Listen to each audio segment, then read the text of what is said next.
Hello everyone, I'm the Nerdy Fool and welcome back to Rogue Trader. We've been going through the new Arbites DLC storyline, and we now need to report back into Dargonus to the Arbites leader, let him know what's been going on, something to that effect. I don't really remember, but we're going to Dargonus.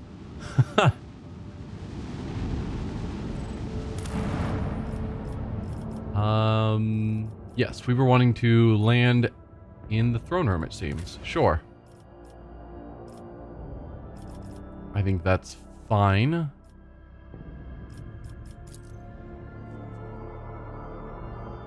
Possibly bringing an Eldari into Dargonus, given the recent history, is not wise, but it's fine.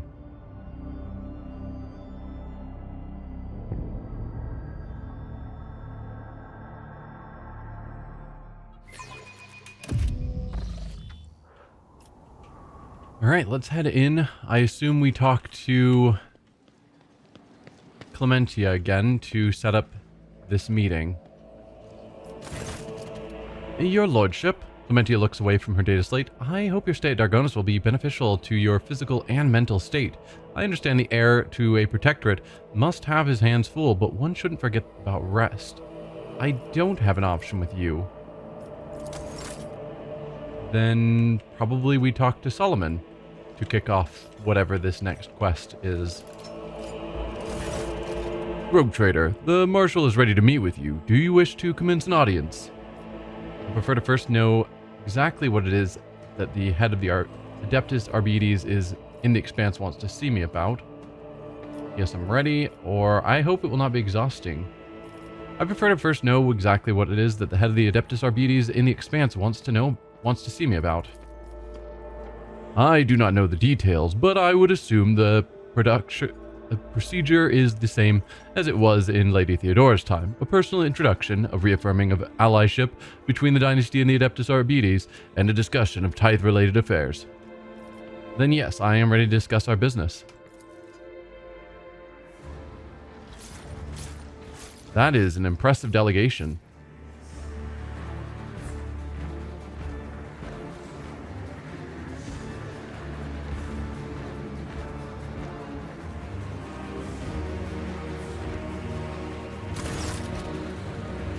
Two markedly distinct figures approach your throne. Marching in front is a man clad in Adeptus Arbites armor. He carries his helmet in the crook of his arm, but his stern facade serves him as well as any visor could.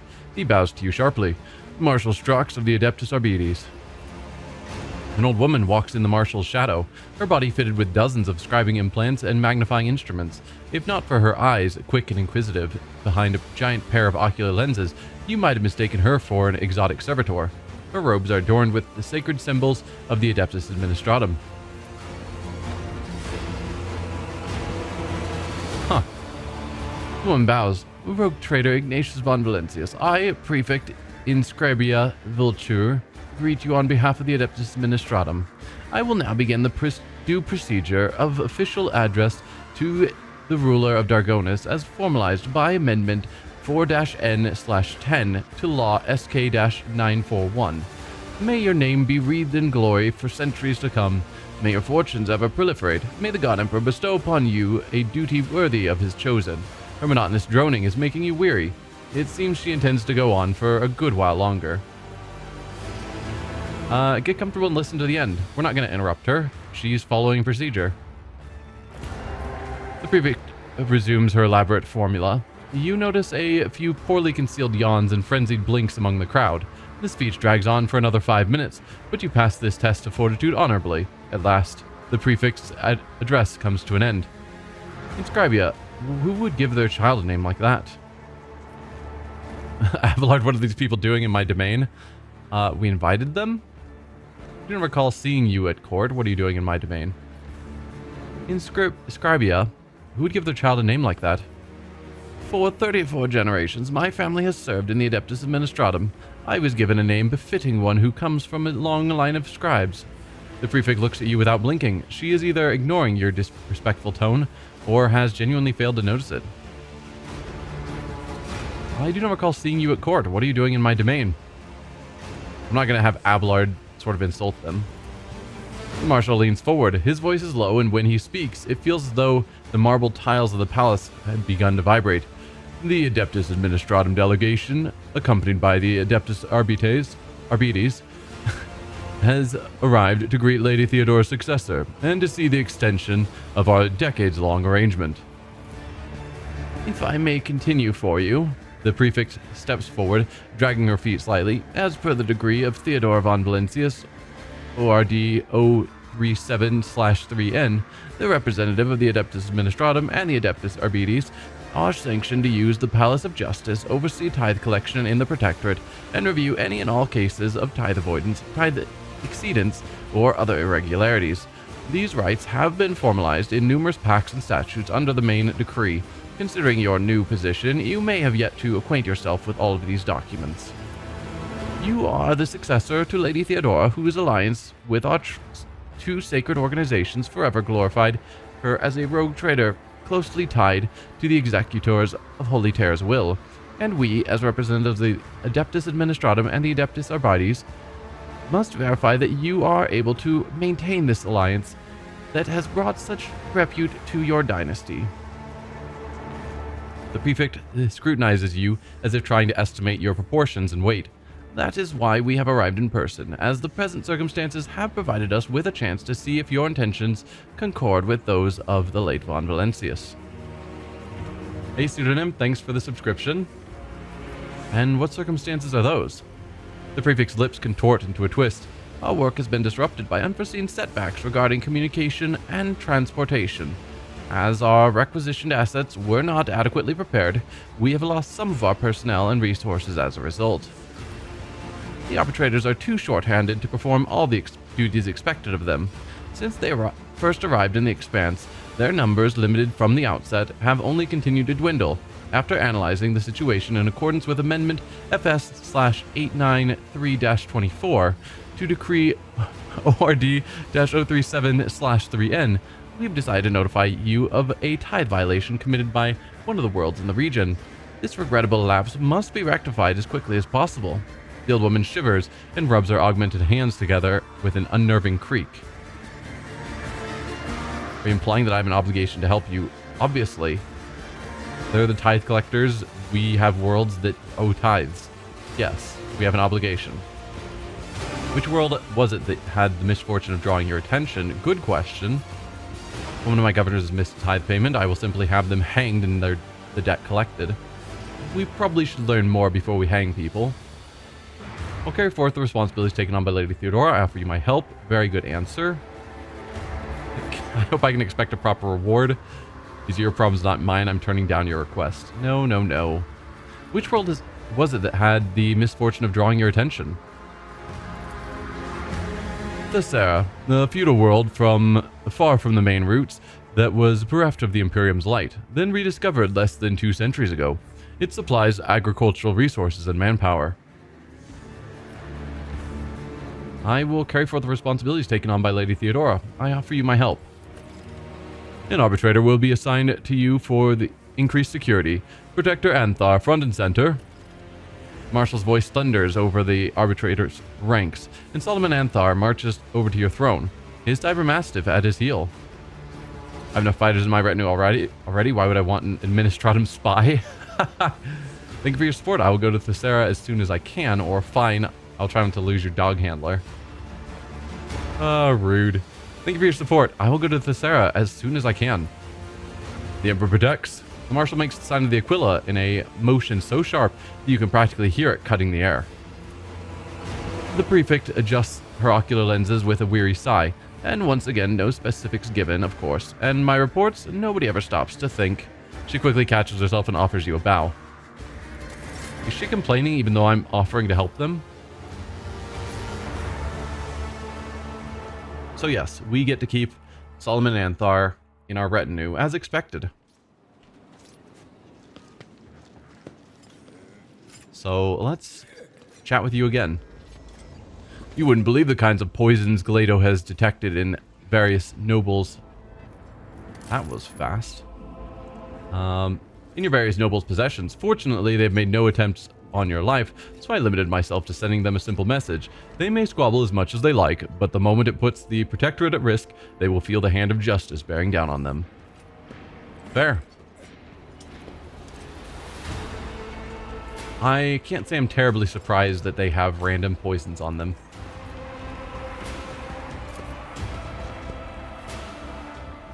So let's head back to our ship, because there's nothing left for us to do here.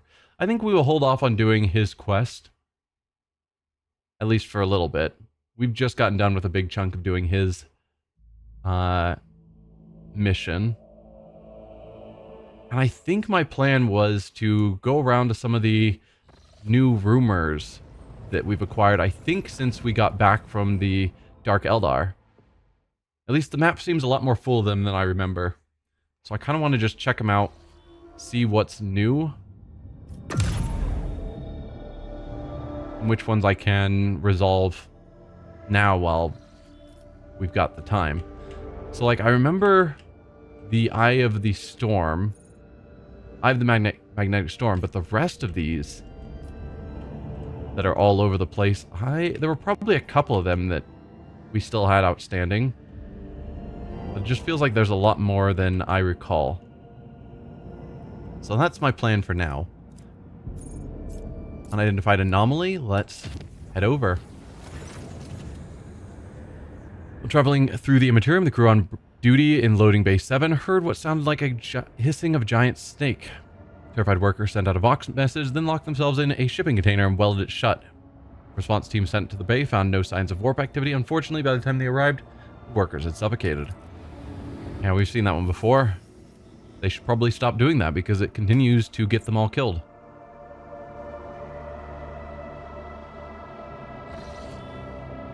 Unknown anomaly. Have we explored this one? Because we definitely saw an anomaly like this before.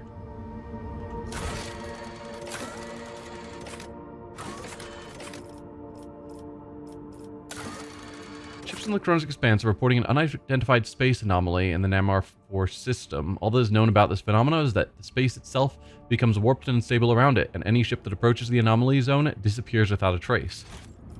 Perhaps we shouldn't approach, but I'm going to anyway. Toss down a save first, just in case. The endless canvas of the cosmic void is interrupted by what looks like a bottomless hole. Sight cannot pierce it. No stars, no planets, no cosmic dust. There's only total darkness. The Augur team have failed to glean any information from the anomaly. And under the influence of a mysterious force, the void ship is slowly drawn to the heart of the darkness. The officers on the bridge worriedly look up from their cogitators. The machine's screens turn on and off chaotically, not obeying any of the operator's commands. On the walls of the bridge, the crew is silhouettes, and the ship's holy machines tremble and stretch out like rubber bands. Alerts and malfunctioning cogitators and maddened chronographs come in from every deck, as do reports of indescribable hallucinations gripping the crew. While the tech priests are trying to placate the machine spirits, helmsman Ravor reports that the situation is bad. Navigational systems are barely functional, and the invisible force is getting stronger and accelerating, ceaselessly dragging the vessel into its dark bosom. There is a little time, and the Lord Captain must decide, leave the dangerous place or give in to the force and study the anomaly from within. Well, we've got 100% tech use test, so might as well go for that. Determine if the archives contain data on any such anomalies. Cast fate to the wind and take no action? Probably not. Direct the vessel to the center of the anomaly or break out of the anomaly. Let's first check the archives. A few operators managed to wring a minute amount of useful information out of the archives. Such anomalies are extremely rare, randomly appearing gravitational wells which connect different points in space. Where such wells lead is impossible to predict. Well, let's head on in and see where it goes. Direct the vessel to the center of the anomaly. If they aren't just black holes that are going to destroy us, but are instead gateways between different points, let's see where we go. Direct the vessel to the center of the anomaly. The closer the vessel gets to the hole, the faster it is pulled in. Thousands of people on every deck are gripped by panic. Their bodies are turning into thin, twisting threads, fraying and tearing into pieces, exposing veins, bones, and internal organs. falling apart into screws, plates, and bolts. Tech priests continue to offer relentless prayers to the machine spirits, but their binaric chants melt into the endless scream and cries for help. Finally, the voidship jumps into the cosmic tunnel with a torturous lurch. Intentionally jumping into a wormhole may not be the smartest choice. But we have popped out wherever here is. Oh, the Recollegers. I remember you guys. I'm not sure how far away that took us. Also, did my ship get damaged in the process? It's probably something I should check. So we are now here. So it took us from somewhere up here, I think, to there, but it seems to be a one-way trip. And maybe it's gone now because it's not showing up here anymore. Alright, well that was a thing. Dead Man's Chest. That's an actual quest. What is Dead Man's Chest?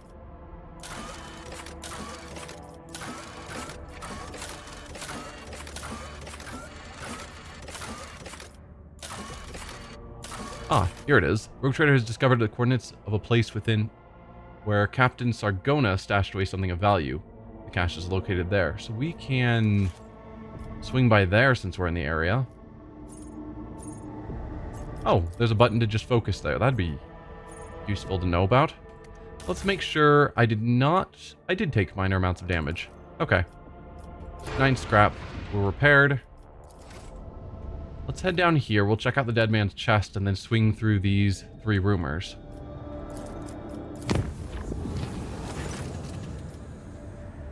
Let's see. Blossoming vines covering the deck and bulkheads. We've seen it before.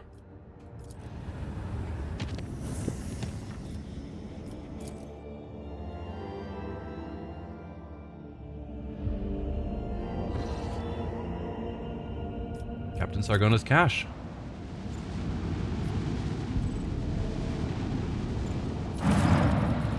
We got Singed Cape. The wearer's incoming damage is reduced by 0%. One of your conviction branches has reached rank 2 adherent. Really? Don't show that tutorial again. We are super farther than that.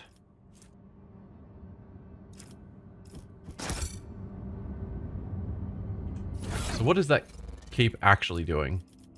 Because 0% is unimpressive. It's based off of veil degradation.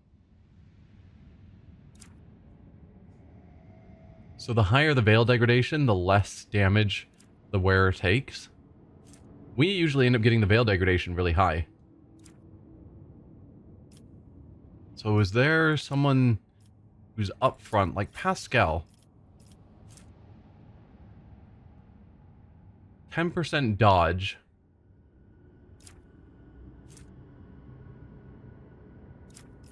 What about Abelard? Each heroic act used in battle increases the wearer's dodge by 20%. That one's probably better.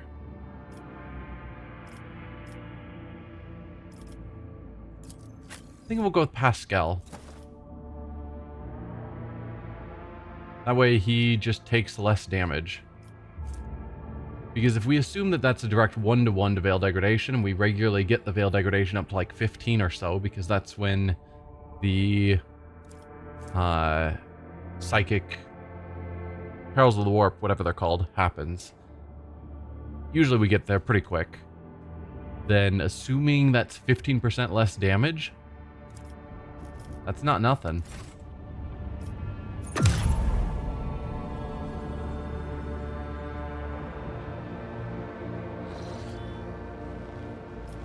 Alright, Fall of Santiel's Pride. It's going to be in this system. Permission to report, your proctor has arrested my voidsman and is demanding his execution. A repeat offender, he says. Please do something, Lord Captain. Who's the voidsman? Bring the detained man to me immediately. I will personally interrogate him. deal with this when the time allows. Solomon may execute him if he deems it necessary, and let that be the end of it. Who is the Voidsman? He's one of mine. Not as big of an idiot as the rest of the idlers. He understands the control systems. He can make sense of the readouts. Him, a repeat offender? Bring the detained man to me immediately. I'll personally interrogate him. Consider it done, Lord Captain. So we've got Ravor vouching for this man not being a repeat offender, and Solomon claiming he is.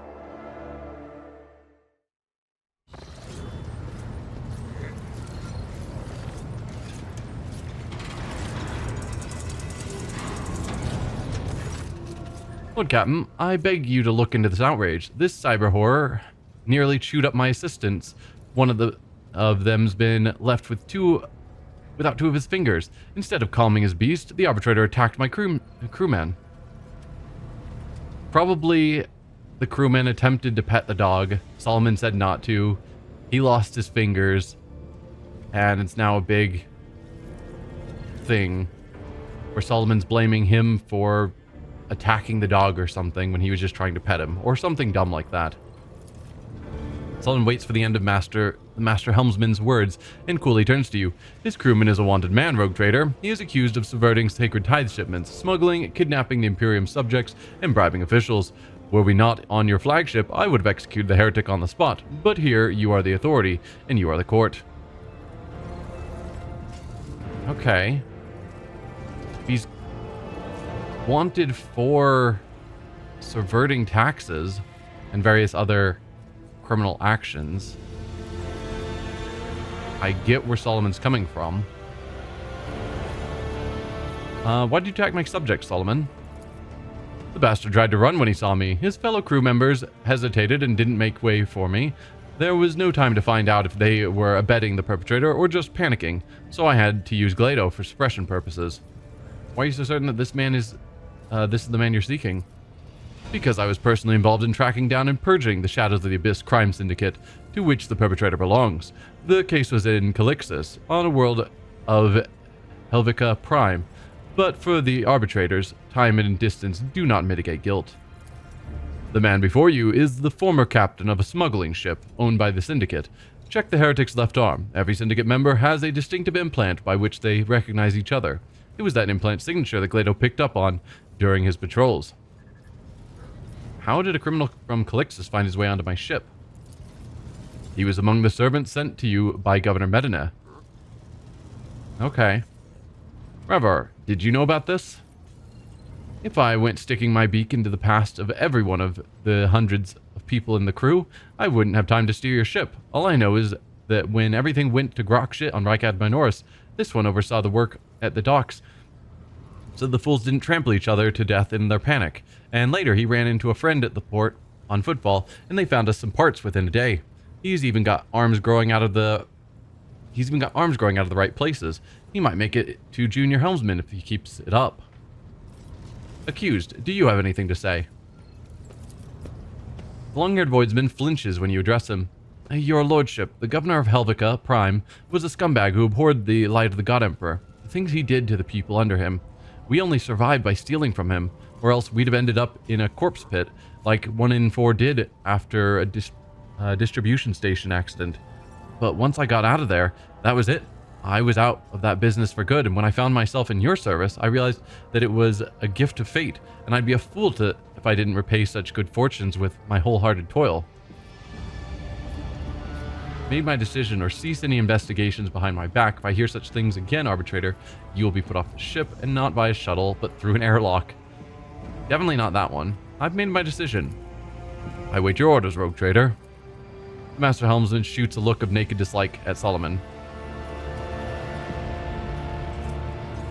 However, this talented voidsman is your responsibility. Should he commit any misdeeds henceforth, you will have to answer for them. That gets us capable hands. Repairing the void ship requires 15% less scrap. When every professional counts, does it matter how exactly they obtain their skills? The rogue trader does not shun people with murky pasts, thus earning him the respect of Ravor's motley crew. I'm definitely leaning that way. I do not trust this man to remain in the Master Helmsman's crew, but I cannot allow such talent to go to waste. Hand him over to the factotum. He will find a use for him. Not a terrible choice. Fugitive criminal must be punished. Execute him. I think we'll leave it up to Ravor. He's talented. Ravor will vouch for him, so if he does anything wrong, it's on Ravor's head. Yes, Lord Captain. Ravor, disgruntled grimace momentarily dissipates. We gain capable hands. Then this case is closed. With your permission, I will return to my duties. Yes. Try not to have your dog bite off the fingers of any more crew. Thanks.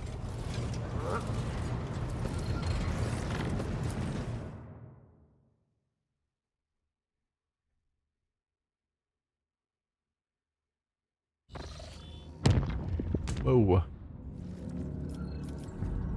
So this is what? Rumor. I don't know. Hopefully it's obvious when we get in. Drakari ward ships, probably, or destroyed refugee ship. Either way. Lord Captain, the ne'er-do-wells from the Augur crew, from the Augur crew are reporting we've reached the Nulla Septum system, where a Promethium refining hive, Santiel's Pride, is located. Bend my mother over the golden throne. The transmission ends abruptly and resumes with a loud click several moments later. Ever preserve us, Lord Captain, the entire system's darker than the inside of a Grok's arse. The local star, it's not there. Oh, I didn't notice that, but that is important. So the Drakari have stolen it again. Fantastic. But they were only stealing stars for that guy. Like the head... Oh, what was his name? Tarantius or whatever. He was doing experiments that needed power, and so he was ordering the stealing of stars. We killed him. So I'm surprised they're still stealing stars. Stars do not vanish from the sky without a reason. The same villains may be working here as in the Rykad system. Lord Captain, Santiel's Pride is an object of strategic importance to the Korda dynasty. It alone covers the Promethium needs of the entire Protectorate. It is not difficult to figure out what happened. The damned xenos had their work cut out for them, but by the throne they succeeded. This does not mean we can leave the important strategic assets for them to plunder. I suggest we do House Korda a favor and salvage the remains of their Promethium. Do House Korda a favor and salvage their Promethium. Yes. Another system is missing its star. You hear a quiver of outrage in Heinrich's voice, followed by a deep exhale. We need to see if there are xenos on that frozen world, and should our suspicions be confirmed, exterminate them. If you disagree, let me remind you that the protectorate of one of the rogue traders of the Koronus Expanse has lost several billions of its subjects. Can you be certain that the same won't happen to Dargonis or another of your worlds? Forgive me, Shireen, but I refuse to believe that among the billions of Korda's subjects, there wasn't at least a handful of desperate souls still trusting in the Exalted One's providence, clinging to life. Who will become their salvation if not you? Thank you for your comprehensive report, Ravor. Vigdis takes over the channel, her vexation showing only in the force with which she clicks her vox. Apologies, Lord Captain. As the esteemed Master Helmsman just stated, the Augur crew is troubled by the anomalous absence of a star at the heart of the system. As for the Hive world, I'm afraid it is forever lost to the Imperium, as are the lives of billions of its children. So, let's take on the Drakari first, and then we'll go check out the... Or do we check out the refugee ship first? Possible survivors there. And a world we haven't scanned? We've explored both these, but there's a new world that we are unfamiliar with. Did we miss it while coming through? Or did the game pop in a new planet when we showed up here with the star gone? I'm going to go look for survivors first. It means they might escape if the game's going to be evil about timing. But I think saving survivors is more important than hunting down a handful of Drakari. No survivors, just loot. Oh well.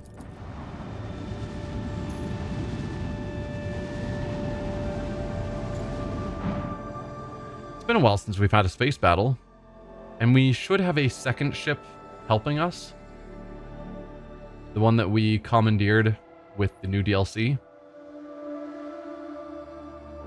The Heartless, I think it was called. Smite the foe of Let the Drukhari have traitor. blocked some of your flagship posts using an unknown xenos power. Your crew will regain these posts in several rounds. Yep, as usual.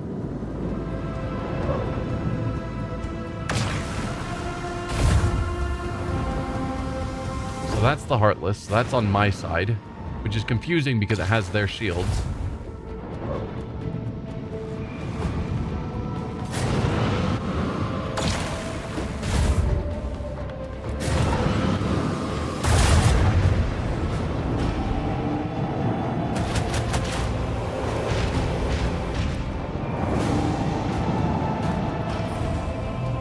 Okay, so we've got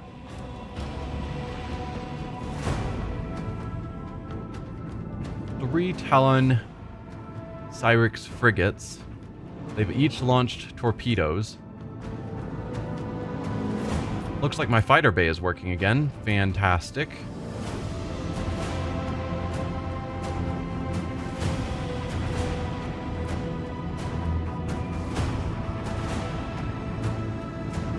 So we've lost Argenta. Looks like we've just lost Argenta. Let's go to here.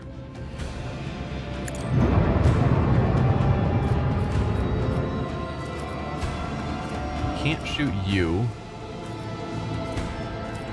But I'm thinking we launch our fighters this direction.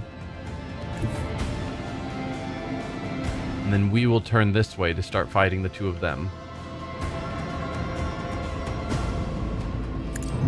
That did not do what I intended.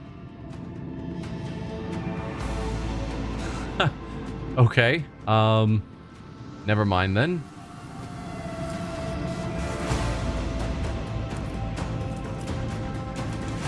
Can I get you angled so I can hit with that? Not really. I'd have to be turning kind of this way to get a shot there. By that point, you'll be out of range of both my side guns. Huh. I'm assuming from here, yeah, I don't get the shot. So if I do turn, I'm not going to be able to hit you with... Unless, like, here. That would get you... Yeah, I just don't have great options. Things I can get to here? If so, I could hit you with those side guns. And from here, I could hit you with the front guns. Okay. Then let's do that.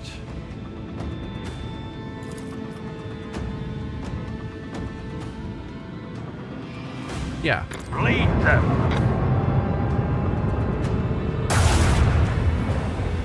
Not much because we missed most of our shots. Fantastic. Fire the They didn't line. have their shield up, and we just missed everything. Then we'll go here, The course. fire on the side. Fire right now. Couple of good shots. Then drop our interceptors. Unleash our... Perfect. I could attempt a warp wave, which might just kill them. Ah, I did not. They're left at 5 hit points. That is a shame. Alright. Whatever. Our interceptors can take the shot to finish them off. Or do I take out the torpedoes first? Because those are going to blow up right in our face. I think I'm going to take out the ship. I think that's the bigger threat. Target destruction confirmed. Praise the old Messiah. And then you start heading in this direction.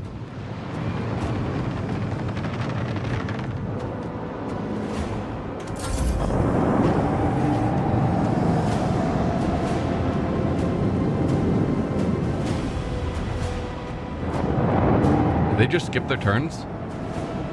I mean, I'm not complaining. I'm just confused. Yeah, they just skipped their turn. Don't really have any good way of getting back over to you guys. I could do the swing run, which would get me here but facing that way. Probably better to just go there. And then Arc Auger would give me 2 more range, which would be enough. Though with their cloak up, our accuracy would be terrible. I could do the large arc instead. New heading. That gets me over to here. I wonder if on the way, can I shoot?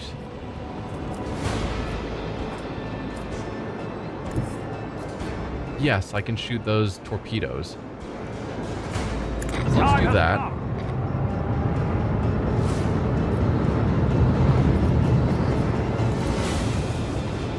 Leave their hull strewn across the stars. Only takes out 1 torpedo. Whatever. It's fine.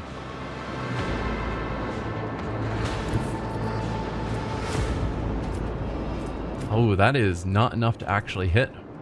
If I'm over there, then I'm facing the wrong way for that gun. So I get to choose one or the other. Actually, there's no way for me to hit with that gun, regardless. That is a shame. Well, you can shoot here as well. Bleed them. Might as well. 28%. This one's going down. It's a miss, not terribly surprising. Annihilate. Okay. I'll have you get a little bit closer.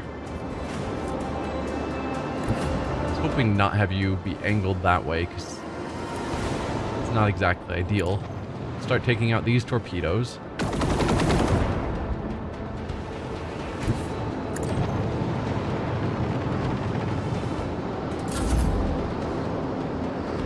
Then you... we'll have you head over here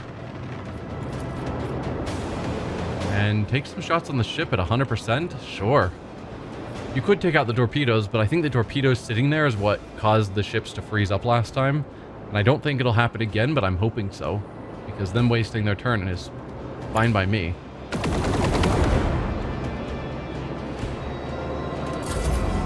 Nah, torpedoes moved. Shame. Oh, you getting pretty close to the Heartless. Well, goodbye, fighters.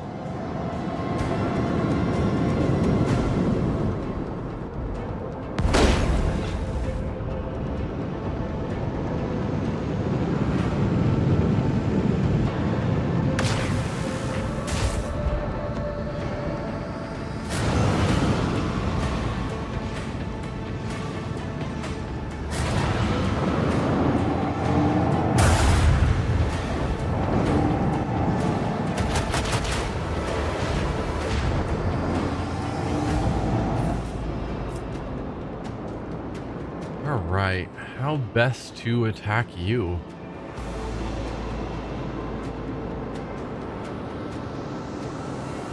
It's coming forward. I can hit you easily here.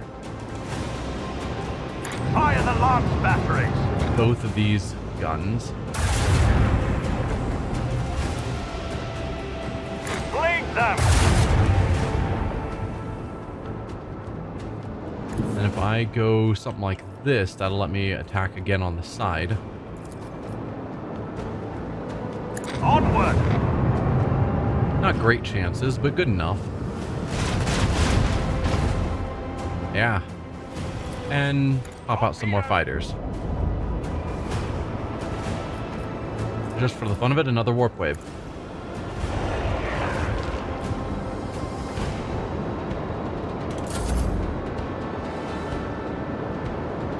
Alright, let's move you in and have you take shots here. 100% chance. Feels really overpowered since they've got that really awesome shield that's supposed to protect them. The fact that it's giving them 100% chance to hit. I don't know about that. I'm not complaining, but it doesn't seem super balanced. And also our ship, when we attack, only takes out one of the torpedoes versus these take out all 4.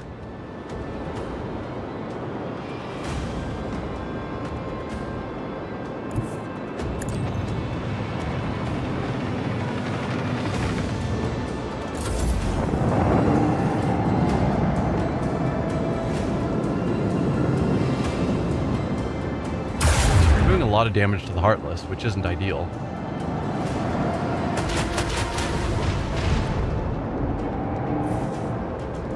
Okay, it's back to our turn again. Nice.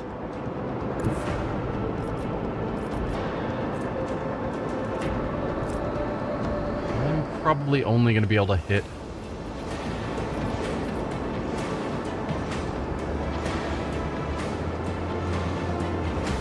if I went here, do I get the ability to hit with... Yes, I can hit that with that side gun. Alright, so from here, we take a shot forward.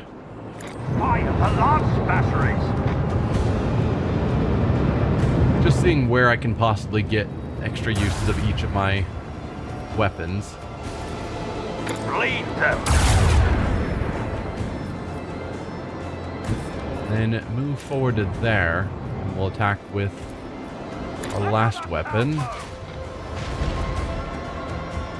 That's not a kill? Come on, 1 hit point left. I can fire again? Oh right, it fires 2 shots. Forgot about that. That's the new upgraded gun that we put in place. Ah, missed both. Shame.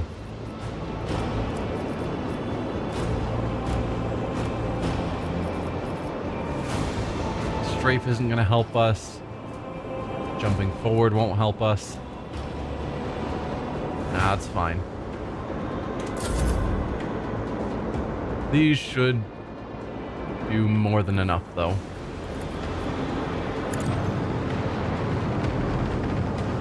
Another enemy sundered by the There's void. you done.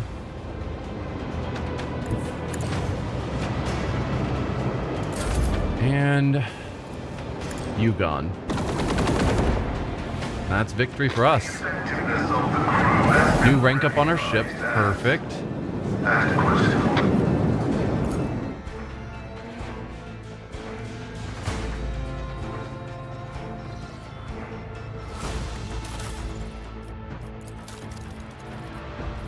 Alright.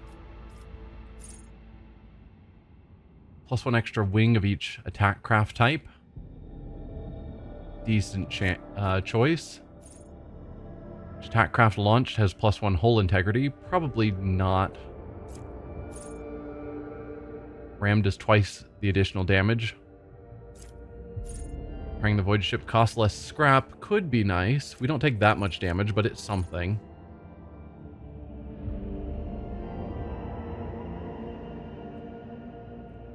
Attacking or acting first is good.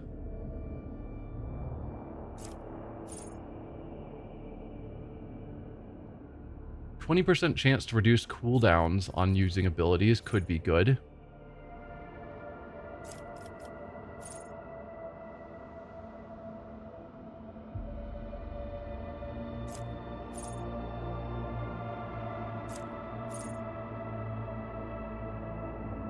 Reloads all macro cannons that were fired, so potentially we could fire our macro cannons twice.